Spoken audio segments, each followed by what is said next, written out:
Weaponizing the unconscious, the birth of modern propaganda and marketing. What if the reason you crave bacon for breakfast or see a certain brand as a symbol of freedom has nothing to do with you? What if those desires were planted in your mind over a century ago by a man you've never heard of? This is the story of that man, Edward Bernays, the American nephew of the world's most famous psychoanalyst Sigmund Freud.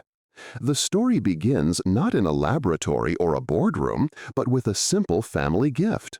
When Bernays sent his uncle a box of Havana cigars, he received in return a copy of Freud's general introductory lectures. For Bernays, this was not just a book, it was a blueprint. He realized that he could take his uncle's theories for healing the individual mind and weaponize them to control the mass mind. He recognized that the word propaganda had acquired a sinister complexion during the First World War, so he gave his new science a more respectable name, public relations. But make no mistake, this is the tale of how one man packaged and marketed his uncle's ideas, creating a technology of mass consumer persuasion that would come to define the 20th century and shape the world we live in today. To understand how Edward Bernays could control the masses, we must first journey into the hidden world his uncle, Sigmund Freud, had discovered, the world inside our own heads. Freud imagined the mind as an iceberg. The small tip floating above the water is our conscious mind, the part we know. But submerged beneath the waves is the vast, invisible bulk, the unconscious. It is a reservoir of deep-seated desires, hidden memories, repressed feelings, and primal fears that influence and drive our behavior, all without our awareness. And inside every one of us, a silent war is raging. In one corner, a blind, screaming infant demanding everything now. This is the id, the unconscious part of our minds, the raw engine of our desires, operating on pure pleasure, seeking immediate gratification for its sexual and aggressive drives. In the other, a stern judge, a ghost of every parent and teacher we've ever had, whispering no. This is the superego, our internalized rulebook, the source of our guilt. And caught between them, the frantic diplomat trying to keep the peace, is you, the ego, the conscious self. Freud described the ego's precarious position with a powerful metaphor. It is like a man on horseback who must try to harness and direct the superior energy of his mount, the powerful, untamed id. While Freud was mapping the individual mind, other thinkers like Gustave Le Bon and Wilfred Trotter were studying the mind of the crowd. They argued that when people gather, they stop thinking for themselves. They become part of an irrational herd, driven not by logic, but by primal emotion. Bernays synthesized these two powerful ideas. He saw the dangerous crowd as being driven by a collective primal id. This insight provided him with a chilling justification for his work. If the masses are a dangerous and bewildered herd, then it is the duty of a wise, elite, invisible government to guide them for the good of society. With this map of the mind and a philosophy to guide him, Bernays was ready to build his toolkit of persuasion.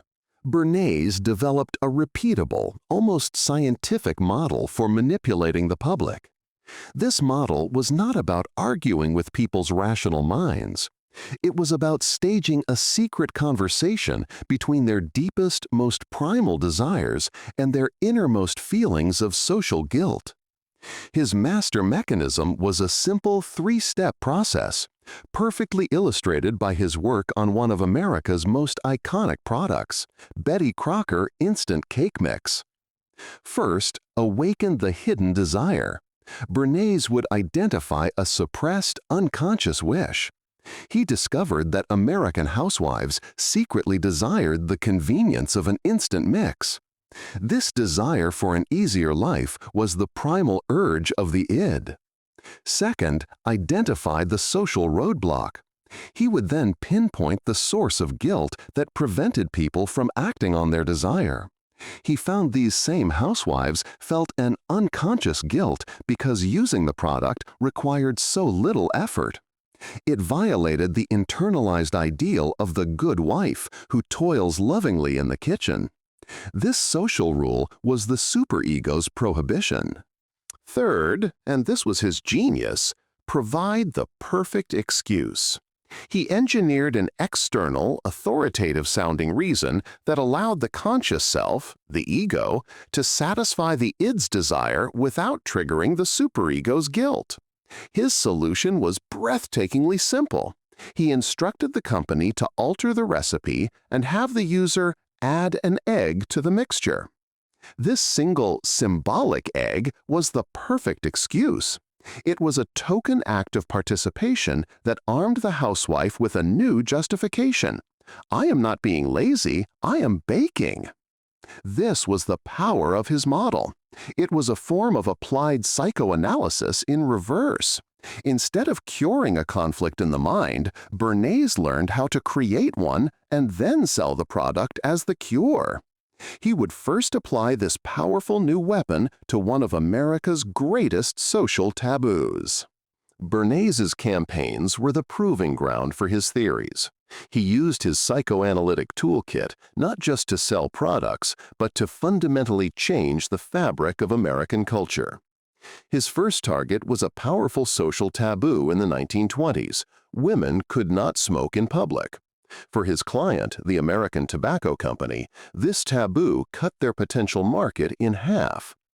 Bernays consulted a psychoanalyst, Dr. A. Brill, who offered a stunning diagnosis. Cigarettes were an unconscious phallic symbol.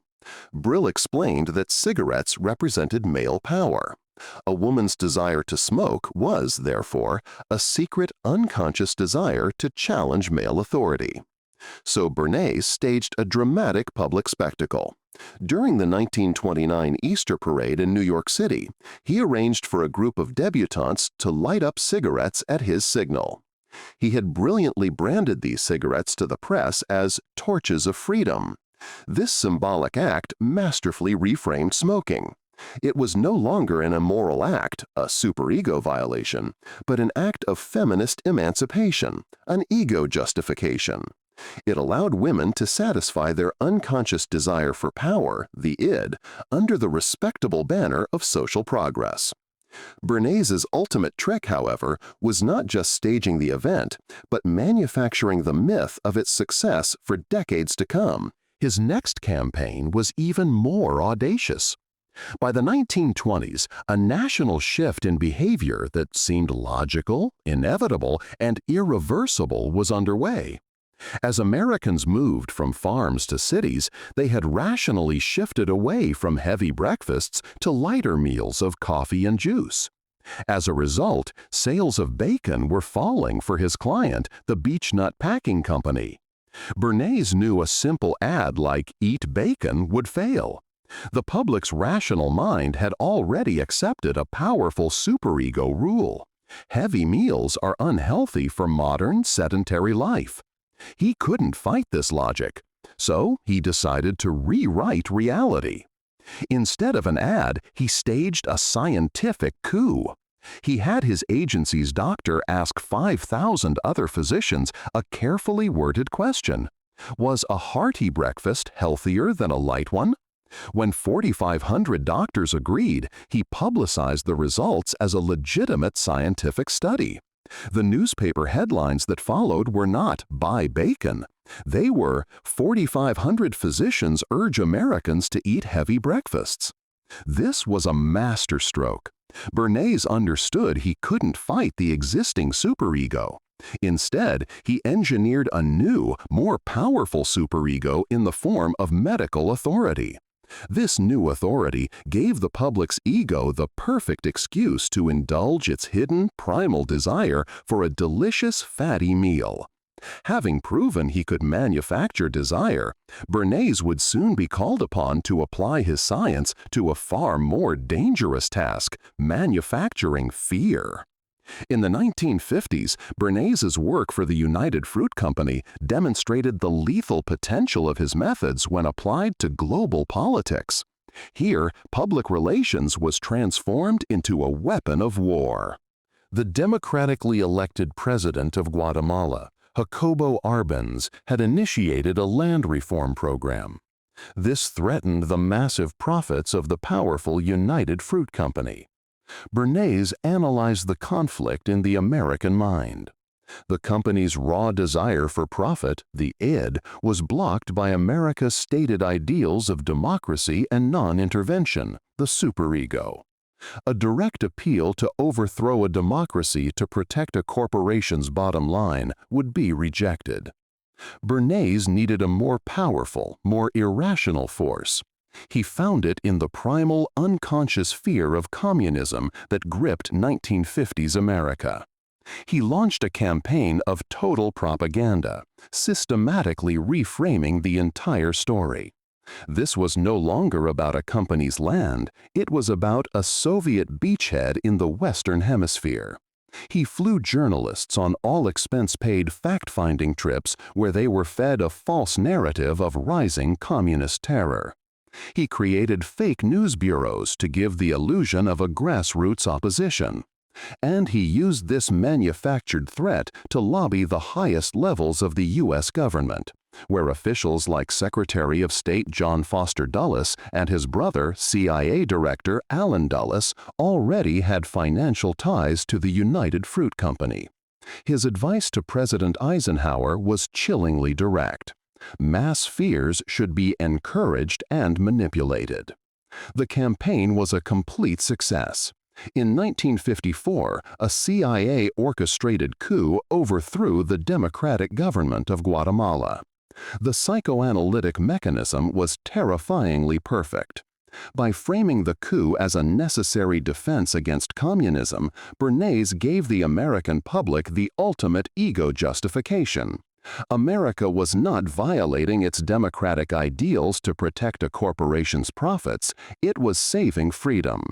The coup was successfully post-rationalized as a necessary act of national self-preservation. Edward Bernays' techniques did more than sell products or topple governments.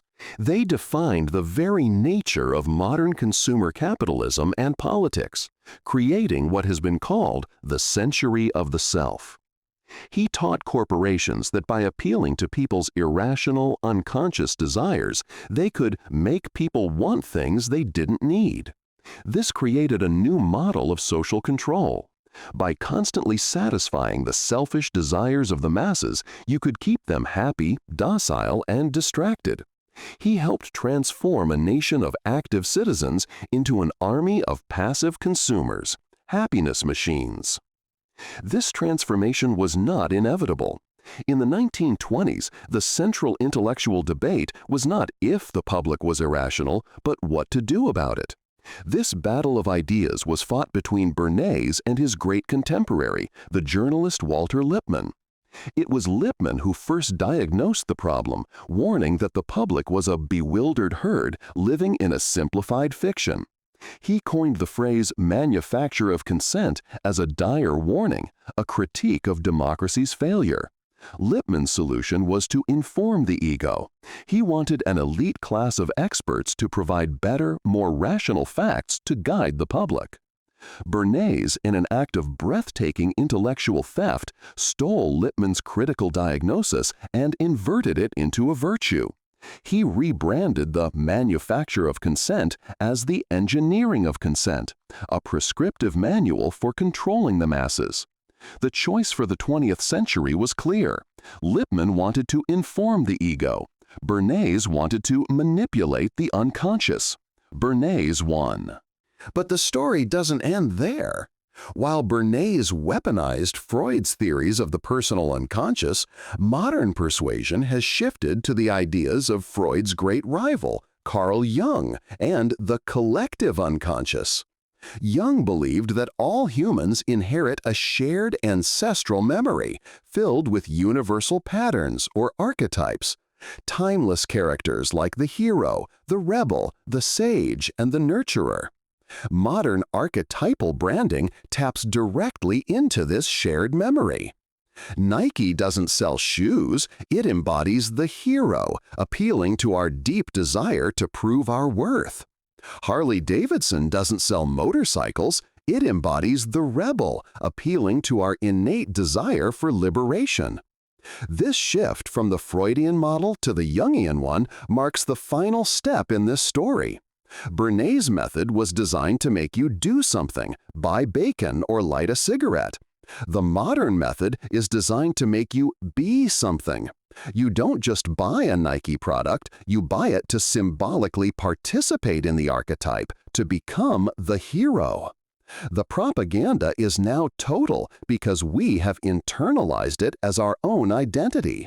The invisible government no longer has to pull the strings from the shadows because we, the bewildered herd, now willingly and enthusiastically engineer our own consent.